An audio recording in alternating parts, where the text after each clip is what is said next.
Hello বন্ধুরা, তোমাদের জন্য খুশির খবর। রাজ্যে ভূমি দপ্তরে ডাটা এন্ট্রি অপারেটর পদে নিয়োগ হতে চলেছে।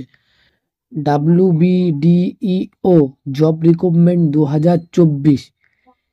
কিভাবে আবেদন করবে, আবেদন করার জন্য শিক্ষাগত যোগ্যতা, বয়স, বেতন, আবেদন পদ্ধতি পুরো ডিটেলসে আলোচনা করব। তবে এই চ্যানেলে নতুন হয়ে থাকলে অবশ্যই সাবস্ক্রাইব করবেন। রাজ্য ও কেন্দ্র সরকারের নতুন চাকরির খবর পেতে সবার আগে রাজ্যে চাকরি প্রার্থীদের জন্য রয়েছে বিশাল বড় সুখবর। ভূমি দপ্তরে নতুন করে ডাটা এন্ট্রি অপারেটর পদে কর্মী নিয়োগের একটি বিজ্ঞপ্তি প্রকাশিত হলো। পশ্চিমবঙ্গের যে কোনো জেলা থেকে চাকরি প্রার্থী খুব সহজে আবেদন নথিভুক্ত করতে পারবেন। তাছাড়াও আর দেরি কিসের, তাড়াতাড়ি আবেদন করে ফেলুন। ডাটা এন্ট্রি অপারেটর পদে কিভাবে আবেদন করবে, আবেদন করার জন্য শিক্ষাগত যোগ্যতা, বয়স, বেতন, আবেদন পদ্ধতি ও নিয়োগ প্রক্রিয়া সহ বিস্তারিত তথ্য নিয়ে আজকে তোমাদের সামনে তুলে ধরবো। ভিডিও বেশি বড় করব না, খুবই তাড়াতাড়ি খুবই সংক্ষেপে বলার চেষ্টা করব।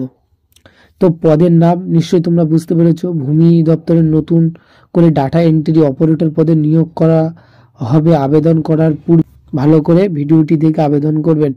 বয়স সীমা: আবেদনকারী প্রার্থীর বয়স 21 থেকে সর্বোচ্চ 45 বছর পর্যন্ত থাকতে হবে। এছাড়াও সরকারি নিয়ম অনুযায়ী প্রার্থীদের বয়সের ছাড় দেওয়া হবে।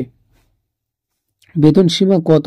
তোমাদের বেতন সীমা এখানে বলা হয়েছে 11,000 টাকা থেকে শুরুতে দেওয়া হবে। এছাড়াও পরবর্তীকালে বেতন বাড়িয়ে দেওয়া হতে পারে। শিক্ষাগত যোগ্যতা হিসেবে তোমাদেরকে এখানে বলা হয়েছে ন্যূনতম BA কমপ্লিট করে থাকতে হবে। এর পাশাপাশি প্রার্থীদের কম্পিউটার দক্ষতা থাকতে হবে।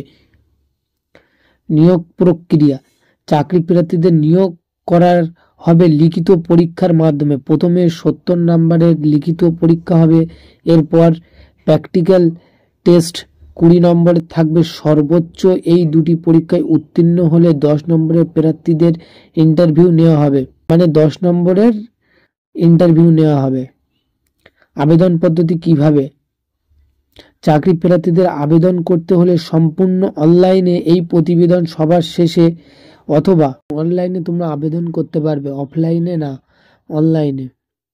তো আমার এই ডিসক্রিপশন বক্সে ওয়েবসাইটের লিঙ্ক দেওয়া থাকবে, তোমরা এখান দিয়ে সরাসরি আবেদন করতে পারবে। আজকে ভিডিও এখানেই শেষ করছি। আবার নতুন কোনো ভিডিওয় দেখা হবে। ততক্ষণ সবাই ভালো থাকবে, সুস্থ থাকবে। আবার নতুন কোনো ভিডিওয় দেখা হবে।